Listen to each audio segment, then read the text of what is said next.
શ્રી પ્રતાપ રુદ્ર હનુમાનજી મહારાજના સાનિધ્યમાં અને દત્ત પરંપરામાં પ્રગટેલ તમામ ચેતનાઓનું પ્રગટ સ્વરૂપ એવા ભગવાન ઔદુંબરની છત્રછાયામાં શ્રી રંગલીલામૃતના પારાયણના માધ્યમથી અવધૂતી ગંગામાં માનસી સ્નાન કરવા માટે અત્રે ઉપસ્થિત સર્વે ભક્તોના હૃદયમાં બિરાજેલા ગુરુ મહારાજના ચરણમાં પ્રણામ.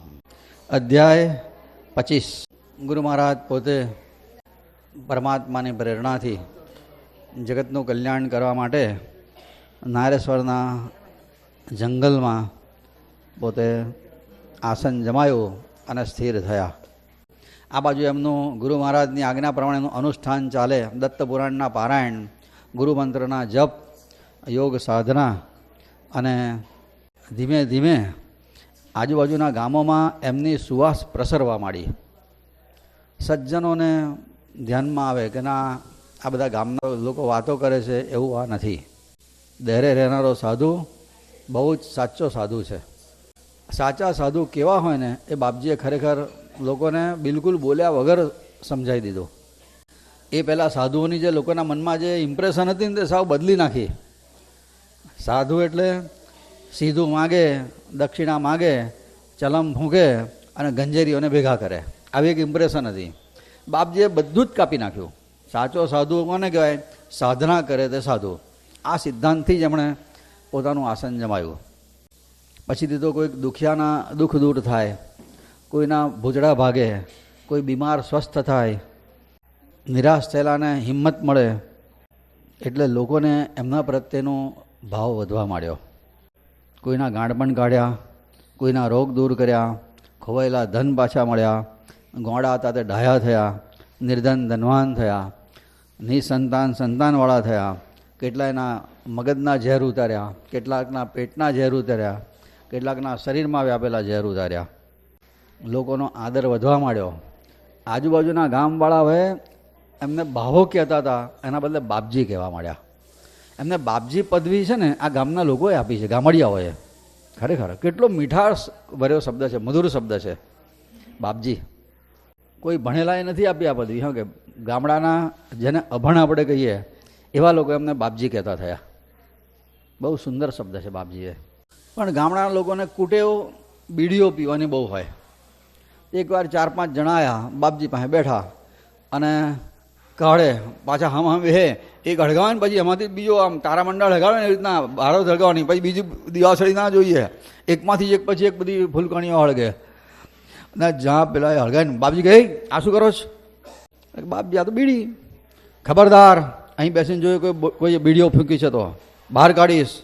તમારે બીડીઓ પીવી હોય ને તો આ ઝાંપાની બહાર જાઓ, ત્યાં બીડી પીઓ અને કોગળા કરીને હાથ પગ ધોઈને પછી અહીંયા આવવાનું કહે છે. કે આ સ્થાનમાં આજ પછી કોઈ ગાંજો, ચરસ, તમાકુ, બીડી કશું જોઈએ જ નહીં, દારૂ જેવું કશું કહે છે. કે એક તો ડાયો હતો કે બાપજી બીડી કેમ નહીં પીવાની? જાણે કે ચા પીવાની હોય એવી રીતના બીડી કેમ નહીં પીવાની કહે છે. કે અમારે તો બીડી વગર ચાલે જ નહીં, અમે તો વાતો કરીએ તોય બીડી પીવા જોઈએ કે છે. બાપજી કે તમારી હું વાત સમજું છું, પણ મારે આ સ્થાનને વ્યસનનું ધામ બનાવવાનું નથી, મારે આને પવિત્ર અવધૂતનું ધામ બનાવવાનું છે. આ સ્થાનમાં બીડી પીવાની મનાઈ. ગામના લોકો વાત કરે, બીજો બાવો હોય તો ચલમ ફૂંકે, ચલમ ફૂંકનારા બીજાને ભેગા કરે અને ચલમો ફૂંકે, ગંજેરીઓની જમાત ભેગી કરે, બધી અગડમ બગડમ વાતો કરે અને આ તો એનાથી બધી જુદી જ વાતો કરે. ધૂમ્રપાનની જ ના પાડે જ કહે છે. કે કડક શિસ્ત અવધૂત નહીં, વ્યસન જોઈએ જ નહીં. એટલી હદે કડકાઈ હતી કે ત્યાં સ્થાનમાં એ વખતે ચા પીવાની કોઈ હિંમત ના કરી શકે. ચાના પીનારા ત્યાં જાય ને તો છાનામાના ખેતરમાં જવું પડે અને ઊંચા છોડ ઉગ્યા હોય ને એની વચ્ચે બેસીને ચા પીને ત્યાં બનાવીને પીને આવવું પડે. આવી સ્થિતિ હતી. ભૂલે જો કોઈ હિંમત ના કરી શકે, કોઈ ચાનું નામ ના લઈ શકે, એવી સ્થિતિ હતી એ વખતે. ને દત્ત જયંતીએ પાલખી નીકળે ભગવાનની, તારે ચા પીનારાએ પાલખીને અડકવાનું નહીં. આવી કડકાઈ હતી એ વખતે. એ વખતે ત્યાં કોણામાં એક મોતીભાઈ પટેલ કરીને રહે. આ નારેશ્વર અવધૂત નિવાસ ટ્રસ્ટ બન્યું ને એને પહેલા ટ્રસ્ટી એ મોતીભાઈ પટેલ કોણાના હતા. એ પણ ત્યાં આવતા થયા હતા બાપજી પાસે. બાપજીથી પ્રભાવિત થયેલા. એકવાર ઘેરથી એક પોટલી લઈને આવ્યા. બાપજી પાસે બેસીને વાતો કરી થોડી. પછી જતી વખતે પોટલી હતી ને તે ત્યાં ખીંટી ઉપર લટકાઈ. બાપજી પૂછ્યું, મોતીભાઈ આ શું છે? પછી કે બાપજી આ તો ખાંડ છે. ખાંડ કેમ લાયા? બાપજી અહીંયા કોઈ ચા પીનારો આવે ને તો ખાંડ અહીંયા હોય, દૂધ આજુબાજુમાંથી મળી જાય કોઈ જગ્યાએથી, ગાયો ભેંસો રાખનારા પાસેથી. એ મોતીભાઈ આવી રીતના એક થેલી લાયા, પોટલી, અને ખોટી રીતના ખીટી ઉપર ટીંગાઈ દીધી જતી વખતે. બાપજી પછી મોતીભાઈ આ શું લાયા? બધી કહે બાપજી આ તો ખાંડ છે. કેમ ખાંડ લાયા? કે બાપજી અહીંયા કોઈ ચા પીનારો આવે ને તો એના માટે આ ખાંડ હોય તો ઘેરથી ચા એકલી લઈ આવે, દૂધ તો અહીં બાજુમાં ગામડામાંથી મળી જાય, તો બચારાની ચા પીવાની એની ઈચ્છા પૂરી થાય ને એટલે ખાંડ મૂકી રાખું જ કહે છે. જી કે સરસ, પણ તમે એક કામ કરો ને, હવે જ્યારે આવો ને ત્યારે એક ડબ્બો ભરીને ગાંજો લઈ આવજો ગંજેરીઓ માટે, એક ડબ્બો ભરીને ચરસ લાવજો ચરસિયા માટે, એક મોટું પીપળું ભરીને દારૂ લઈ આવજો દારૂ પીનારા માટે. એટલે તમે બધું લઈને મૂકો, પછી અહીંથી ઊભો થઈને જતો રહો. મોતીભાઈ ચૂપચાપ ઊભા થયા, પોટલી ઉતારીને ઘેર જતા રહ્યા. વ્યસન બહુ નુકસાન કરે છે. વેર, વ્યસન, વૈભવ ને વ્યાજ. વેર, વ્યસન, વૈભવ, વ્યાજ. વહાલા થઈ કરશે તારા જ. આ ચાર વસ્તુઓ શરૂઆતમાં વહાલી લાગે પણ અંતમાં બરબાદ કરે. આ ચારથી બચવું પડે. વેર કોઈની જોડે કરવું નહીં, વ્યસન કરવું નહીં, વૈભવની લાલચમાં પડવું નહીં, અને વ્યાજે પૈસા લેવા નહીં. લોન લે ને, જેટલી લોન લે ને એના કરતાં વધારે વ્યાજ તરીકે ચૂકવતા હોય લોકો બચારા. આનાથી કુટુંબને નુકસાન, શરીરને નુકસાન. વ્યસન એક એવું નુકસાન છે ને કે જેનાથી તન, મન અને ધન ત્રણેયને નુકસાન થાય છે. શરીર ખોખલું થઈ જાય, મન નબળું પડી જાય, અને પૈસો તો જાય જ. તન, મન, ધન ત્રણેયને નુકસાન કરનારું આ એક માત્ર ચીજ હોય તો એનું નામ છે વ્યસન.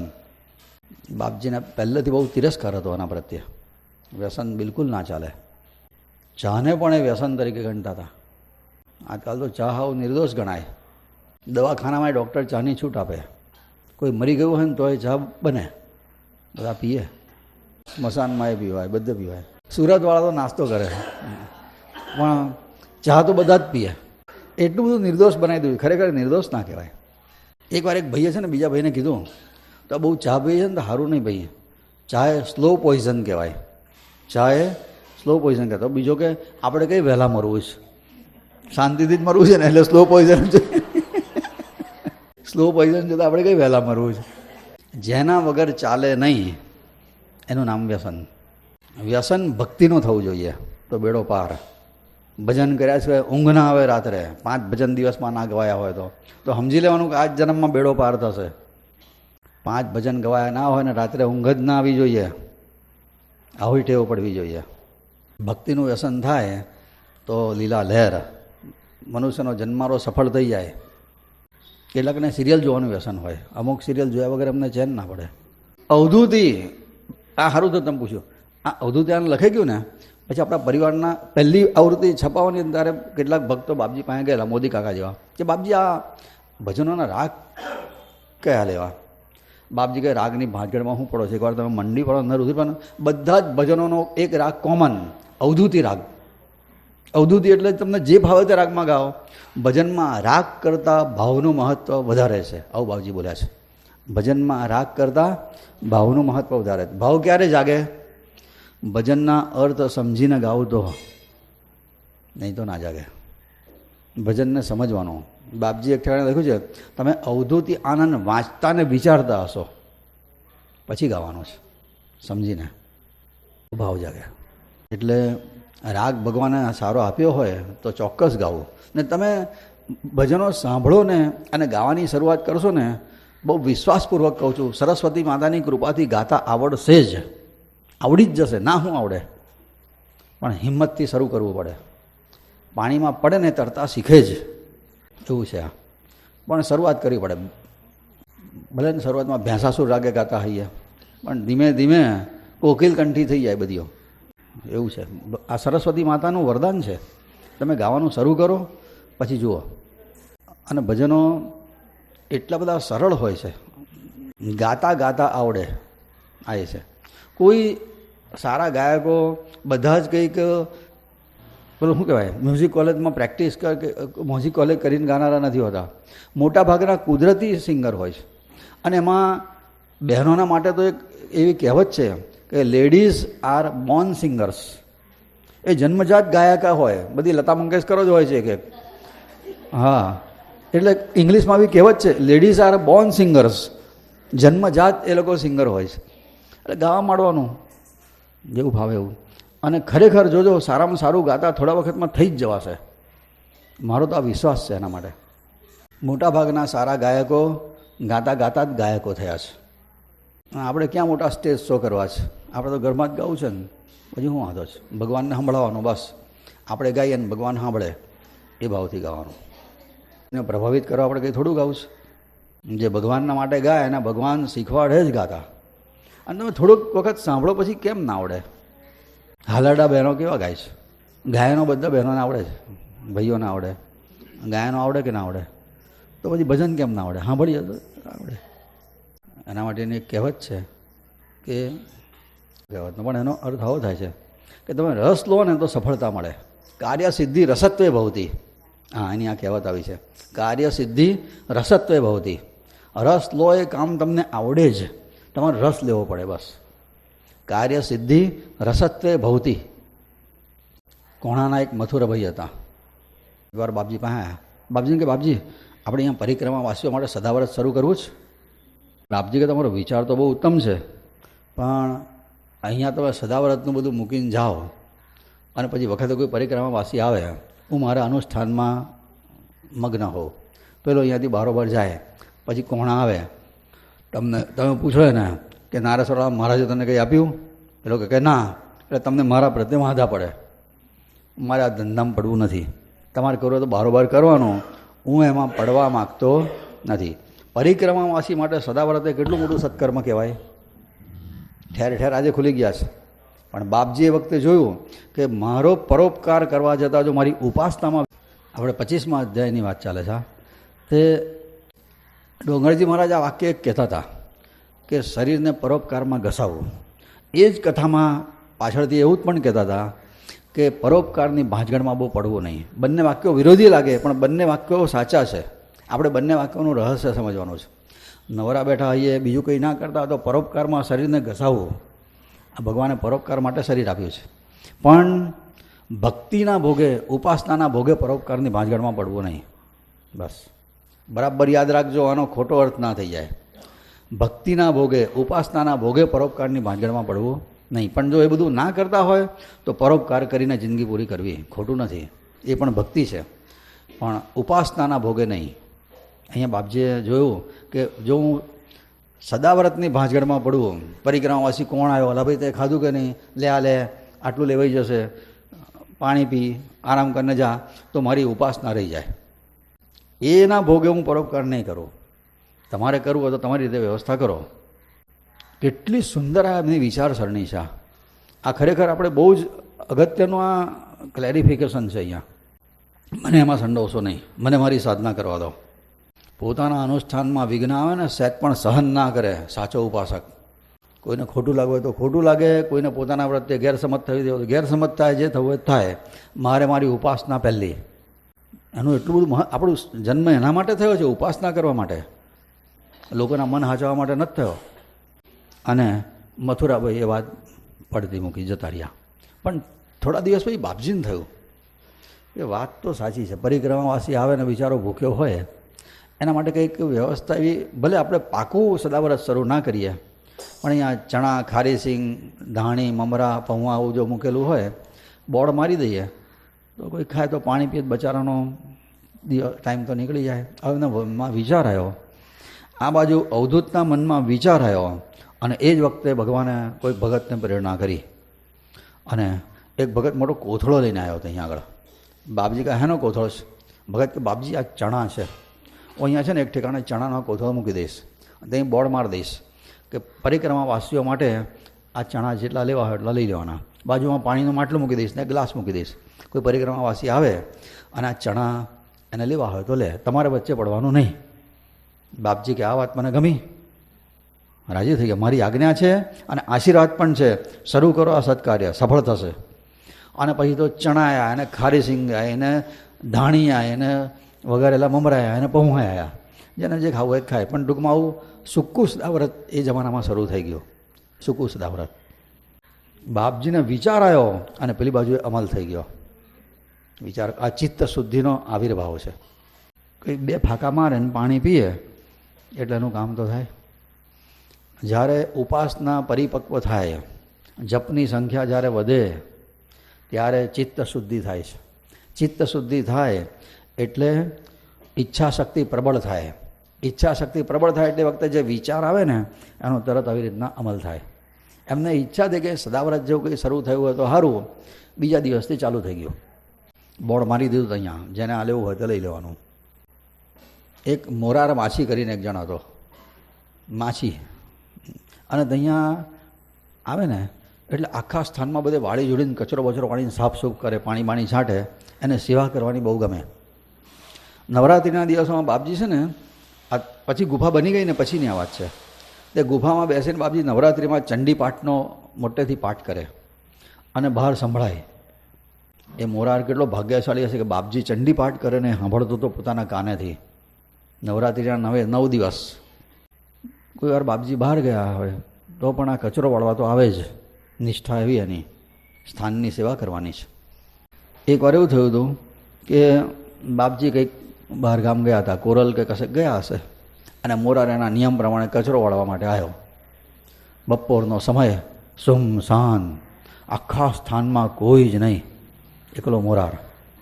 અને એને બીક લાગી ગઈ. એ વખતે ગામડાનો રહેનારો, રોજ આવનારો, છતાંય બી ગયો. એકાંત જીરવવું અઘરું હોય, સહેલું નથી. દૂર દૂર ખેતરોમાં કોઈ ના દેખાય. કોઈ વાર આવી જગ્યાએ જાઓ ને ત્યારે જોજો તમારી ખરી પરીક્ષા એ વખતે થશે, બીક લાગે છે કે નહીં થાય. આપણી જાતની આ પરીક્ષા છે. ગભરાઈ ગયો, પરસેવો થવા લાગ્યો, અને ધીમે ધીમે ધ્રુજે, કોઈ આમથી આવશે, કોઈ આમથી આવશે, આમથી આવશે કે આમથી આવશે. છતાં એ કચરો વાળવામાં તો ગુફા પાસે આવ્યો ને તો એ વખતે એણે અંદરથી બાપજી ચંડી પાઠ કરતા હોય ને એવો અવાજ સંભળાય. ગુફાના દરવાજે તો તાળું, બાપજી આયા કરે ને અંદર ગયા કરે ને તાળું કોણે માર્યું? ઓર ગભરાયો હતો, ઓ મારા બાપરે, આ શું થયું? બારી પાસે ગયો તો ત્યાં અવાજ સંભળાય. તે પાછો લીમડા પર ચડ્યો, લીમડા પર થઈને ધાબા ઉપર ચડ્યો ગુફાના, ત્યાં કાન માડ્યા તો ત્યાં એવો અવાજ સંભળાય. ઓ તારીને, આ તો ચારે બાજુ અવાજ સંભળાય છે.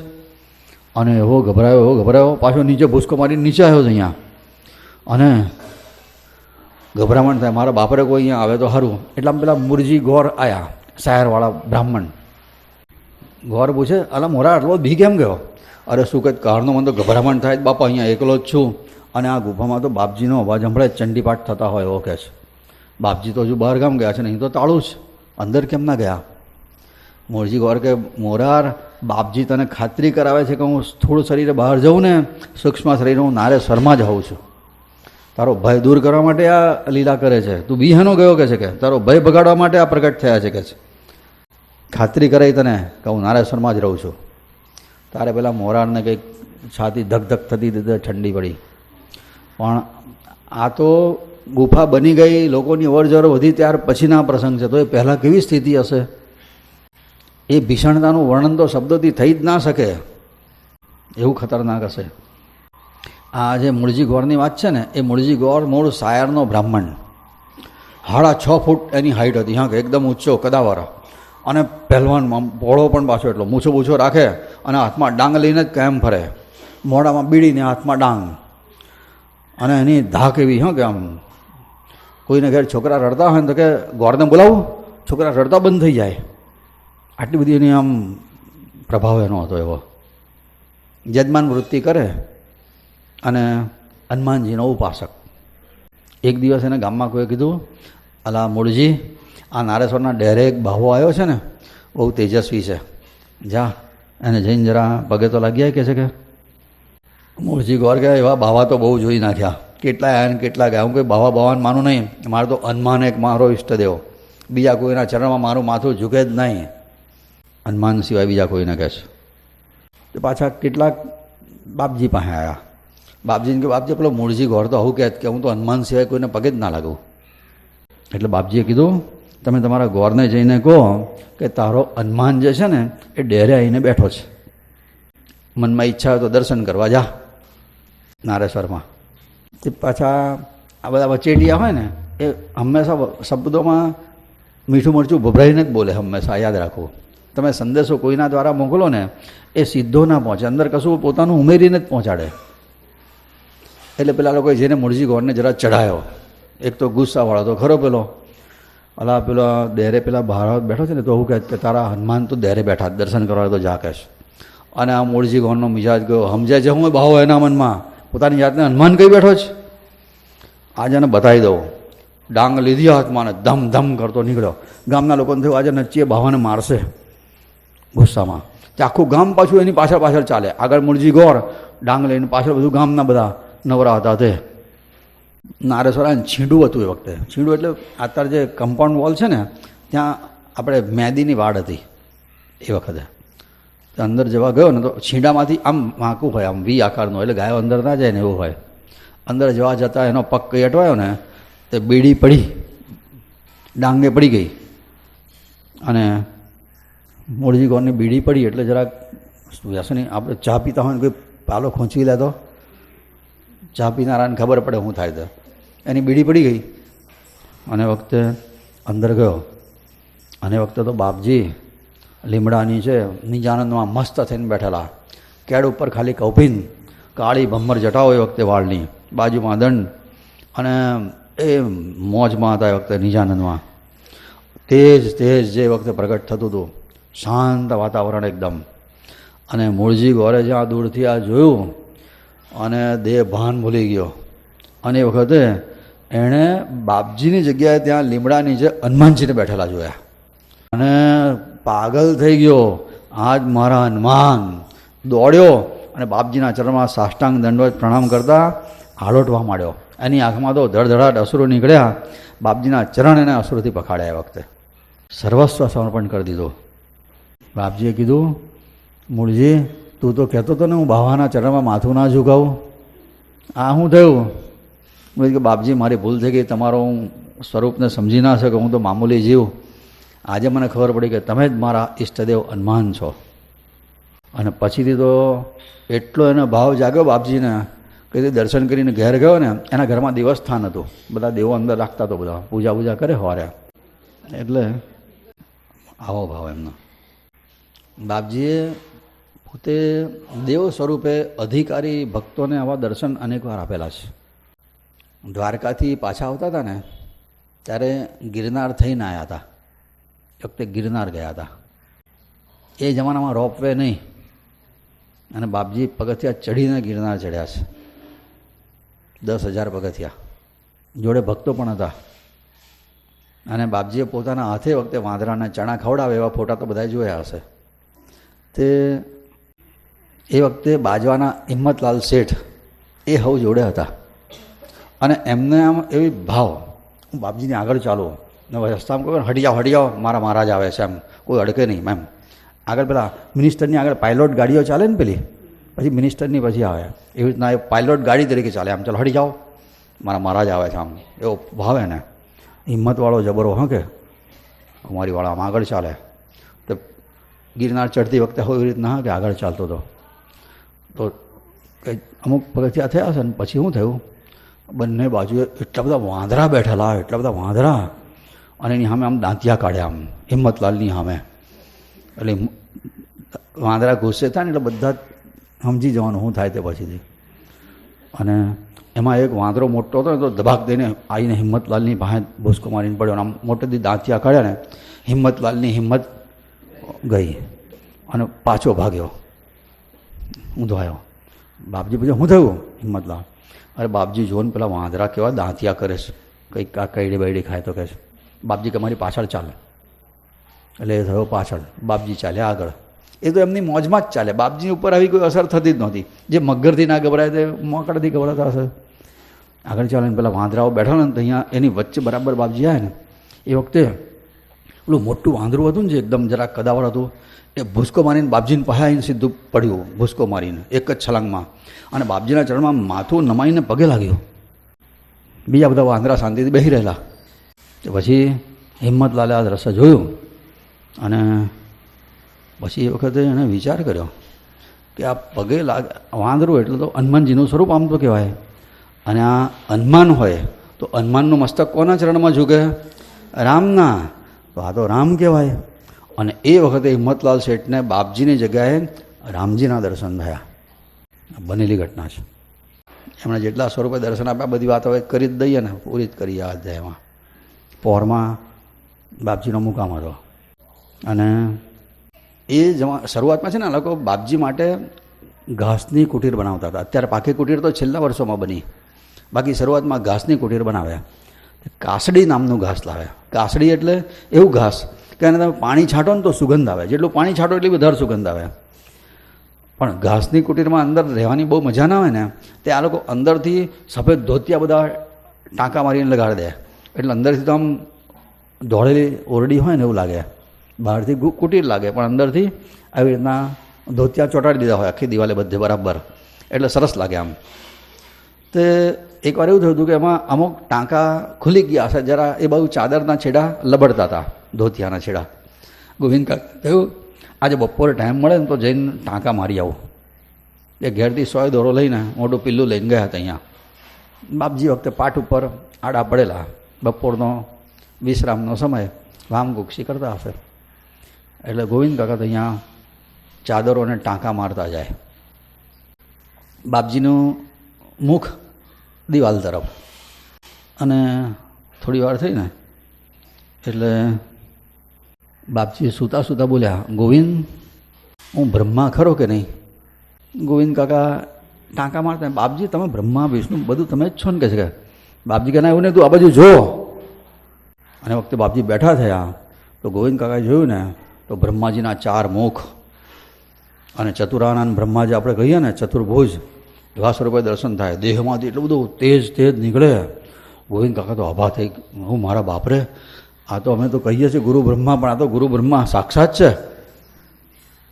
એકદમ ગોવિંદ કાકા દેહ ભાન ભૂલી ગયા. એવા તન્મયથી ગયા ભગવાનને કે ભગવાન મેં કયા પુણ્ય કર્યા છે કે આજે મને આનો અનુભવ થાય છે. પાછા બાપજી મૂળ સ્વરૂપમાં આવ્યા, આડા પડ્યા, ફરી પાછું મુખ દિવાલ તરફ, અને પેલા ફરી પાછા ટાંકા મારવા માંડ્યા. વિચાર કરે કે આ કેમ ના છે, આ તો મને તો સરસ દર્શન આપ્યા. એટલી વારમાં બાપજી હોતા હોતા બોલે, ગોવિંદ હું વિષ્ણુ ખરો કે નહીં? ગોવિંદ કહે, હા બાપજી તમે વિષ્ણુ હોવ ખરા જ ને? કહે છે એવું નહીં, આ બાજુ તું જો, આ બાજુ તું જો. ને જોયું ને તો વિષ્ણુ ભગવાન, જે વિષ્ણુ ભગવાનનું સ્વરૂપમાં આપણે દર્શન કરીએ છીએ એક્ઝેક્ટ એ જ સ્વરૂપે. દેહમાંથી તેજ નીકળે, પ્રકાશ અને ગૌર વર્ણ. અને ગોવિંદ કાકા તો દેહ ભાન ભૂલી ગયા. હો મારા બાપરે, આ તો સાક્ષાત વિષ્ણુના અહીંયા મને દર્શન કરાવે છે. આ તો ગોવિંદ કાકાને બહુ આનંદ થયો. ફરી પાછું સૌમ્ય સ્વરૂપ ધારણ કર્યું, ફરી પાછા આડા પડ્યા, દિવાલ તરફ મોડું. ગોવિંદ કાકા ફરી ટાંકા મારે. થાય કે આ તો મારું ભાગ્ય આજે ખુલી ગયું કે બ્રહ્મા વિષ્ણુ તરીકે દર્શન આપ્યા. ત્યાં તો પેલા હોતા બોલ્યા, ગોવિંદ હું મહાદેવ ખરો કે નહીં? ગોવિંદ કહે, બાપજી તમે બ્રહ્મા, તમે 33 કરોડ દેવ તમારામાં છે, મહાદેવ કેમ ના હોય? કે એમ નહીં, આ બાજુ તું જો. અને જ્યાં એ બાજુ જોયું તો મસ્તક ઉપર જટાવો, ગંગાજી ખડખડ કરતા વે, 3 નેત્ર, અને ડમરૂ ત્રિશૂળ હાથે શંકર ભગવાનને ત્યાં બેઠેલા જોયા. ગોવિંદ કાકા તો સાષ્ટાંગ દંડવત પ્રણામ કર્યા. મારા કયા જન્મના પુણ્ય ઉગ્યા હશે કે આજે મને ખાતરી કે આ બ્રહ્મા વિષ્ણુ અને મહાદેવ છે. ખૂબ આનંદ થયો. એ વખતે તો એ કુટીરમાં જે સુગંધ હતી ચારે બાજુએ, દિવ્ય પ્રકાશ. થોડી વાર થઈ પછી પાછા સૌમ્ય સ્વરૂપમાં આવ્યા, પાટ પર આડા પડ્યા, અને પાછી દિવાલ તરફ મોડવું. હવે એમને ટાંકામાં રસ નહીં, પેલા ચાદરોને ટાંકા મારવા. હવે એમને થાય હવે કયા સ્વરૂપે દર્શન આપશે? ગણપતિ બનશે કે કોણ બનશે? એવી રીતના વિચાર કરતા હતા. એટલામ તો બાર રીમ ઝીમ બાજે મંજીરા, બધા આવી ગયા, બધા ગામના ભક્તો. ભજનનો ટાઈમ થયેલો હતો, ભજન શરૂ થઈ ગયા. બાપજી કે ગોવિંદ પાણી કાઢ, આપણે નયન બહાર બેસવાનું છે હવે. કહે છે ગોવિંદ કાકા તો આજે વહેલા હું કરવા આવ્યા આજે? કહે છે મોડા આવ્યા હોત તો હજુ બીજા કોઈ ભગવાનના શું દર્શન થાત. પણ આ બનેલી ઘટના છે. પોરમાં દિવ્ય સ્વરૂપ. પેલો પ્રસંગ આપણે ગુરુરામતના પારાયણમાં કહીએ છીએ ને વારે ઘડીએ. એકવાર એક ઠેકાણે એક ગામમાં મુકામ હતો એમનો. એ ગામમાં એ જમાનામાં લાઇટોની બહુ તકલીફ. સૂર્યાસ્ત થાય ને એટલે લાઇટો જાય. પછી 12 વાગે આવે, રાત્રે 2 વાગે આવે, ના બી આવે, કોઈ ભરોસો નહીં. તે બધા સેવામાં હોય ને એ બધા અંધારું થતાં પહેલાં જમી લેવું પડે. ફાનસના અજવાળામાં બહુ ખાવાની મજા ના આવે, જીવડા પડે, આમ તેમ થાય. એટલે એ બધા અંધારું થતાં પહેલાં જ જમી લે, સૂર્યાસ્ત થતાં પહેલાં. વહેલું. આવી રીતના જમવાનું પ્રેક્ટિસ જ થઈ ગયેલી, રોજ આ જમી લે. થોડા દાડા થયા, એક દિવસ એવું થયું કે સૂર્યાસ્ત થવા આવ્યો ને તો કોઈ જમવા જવા માટે ઊભા જ ના થાય, બધા બેસી જ રહેલા. સૂર્યાસ્ત થયો, અંધારું થવાની તૈયારી, પણ કોઈ જાય નહીં. બાપજી પૂછ્યું, અરે જમવા કેમ તમે નથી જતા આજે? કે છે તારે કે બાપજી આજે તો ચોથ છે. કે ચોથ એટલે શું? કે અમારે ચોથ એટલે ચંદ્ર દર્શન થાય પછી જમવા જવાય. બાપજી પણ આ લાઇટો જશે તો? કે પણ આજે અમારો તો નિયમ એટલે નિયમ, અમે ચોથનો નિયમ પાળવો જ પડે અમારે. કે છે જે થવું જ થાય, અમે તો ચંદ્ર દર્શન કર્યા સિવાય ખાઈએ જ નહીં. બાપજીએ પૂછ્યું, તમે ચોથ શું કામ કરો? એ ગણપતિને પ્રસન્ન કરવા. ચોથ કરીએ તો ગણપતિ દ્વારા પ્રસન્ન થાય, એમના આશીર્વાદ મળે. બાપજી કે તમે ગણપતિને પ્રસન્ન કરવા માટે ચોથ કરો અને દર્શન ચંદ્રના કરો, આ કેમનું ચાલે?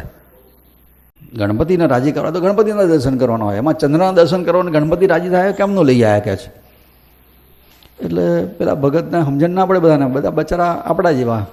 બાપજી આ તો બધા કરે છે એટલે અમે કરીએ છીએ. ચોથના દાડે ચંદ્ર જોઈને જમવાનું, ગણપતિ રાજી થાય, આવું વર્ષ સુધી બધા કરે છે એટલે અમે કરીએ જ. કે છે બાપજી કે તમને ચંદ્રની જગ્યાએ ગણપતિના દર્શન થાય તમે જમી લો કે ના જમી લો? પેલા કે બાપજી ગણપતિના દર્શન થાય તો ચંદ્રની કોણ રાહ જુએ?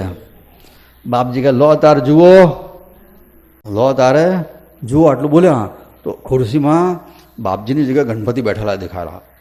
લંબોદર, મોટા મોટા કાન, સૂંઢ હાથેના ગણપતિના. બધા દર્શન કર્યા, બધા ખૂબ ભાવ વિભોર થઈને ગણપતિ ગજાનન મહારાજ કી જય દર્શન કર્યા, હરખાઈ ગયા બધા. અને પછી બધા જમવા બેસી ગયા. એ દાડે ચંદ્ર દર્શન થવું હોય ત્યારે થાય. હવે આપણે પાંચગઢની આ ગણપતિ બેસી ગયા અહીંયા. આવું છે. દીવાબેટમાં એવી રીતના એમણે નરપતસિંહ આપણા ટ્રસ્ટી હતા ને પહેલાં, એમને દત્ત સ્વરૂપે દર્શન આપેલા ત્યાં દીવાબેટમાં. આવા ઘણા બધા પ્રસંગો છે કે જ્યારે અલગ અલગ સ્વરૂપે એમણે પોતે ખાતરી કરાઈ છે કે શરીર મનુષ્યનું છે પણ અંદરનો આત્મા તો કંઈક બહુ જુદો જ છે. એકવાર એવું થયું હતું કે શાંતિની કુંજમાં ત્યાં બાર ઓટલા ઉપર બાપજી ખુરશીમાં બેઠેલા, બધા ભક્તોએ બેઠેલા. પછી એ વખતે બાપજીને કેવલાનંદજી અંદર ગયા શાંતિની કુંજમાં, બધા ભક્તો બહાર બેસી રહ્યા હતા. અંદર શાંતિની કુંજમાં નીચે ગુફા છે, ખબર છે ને? અત્યારે તો બારીમાંથી દેખાય છે ને, એ ગુફામાં બંને જણા ગયા હશે. પછી થોડો વખત થયો ને એટલે કેવલાનંદજી બહાર આવ્યા ને બેઠા. પછી થોડી વાર રહીને બાપજી બહાર આવ્યા અને એને ખુરશીમાં બેઠા.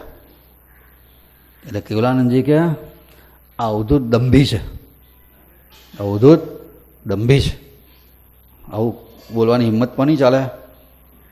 એટલે બધાને થાય કે આ કેમ બોલે? અંદર જે સ્વરૂપે દર્શન આપે છે, સ્વરૂપે બહાર દર્શન નહીં આપતો. કે જોઈને આવ્યો કે દત્ત સ્વરૂપે એના દર્શન આપ્યા છે અને અહીંયા એને એવું બતાવે છે કે હું માણસ છું, સાધુ છું, અવધૂત છું. આ દત્ત છે, અંદર દત્ત સ્વરૂપે દર્શન આપે છે અને બહાર અવધૂત સ્વરૂપે દર્શન આપે છે. આ દંભી છે.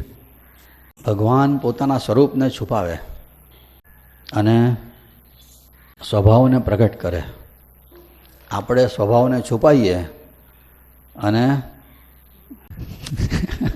જવા દો, એ બધું બોલવાનું યાર, નહીં તો પાછી એની વાતો શરૂ થઈ જાય. ચાલો આપણે અધ્યાયનું ગાન કરી લઈએ હવે. અવધૂત ચિંતન શ્રી ગુરુદેવ દત્ત.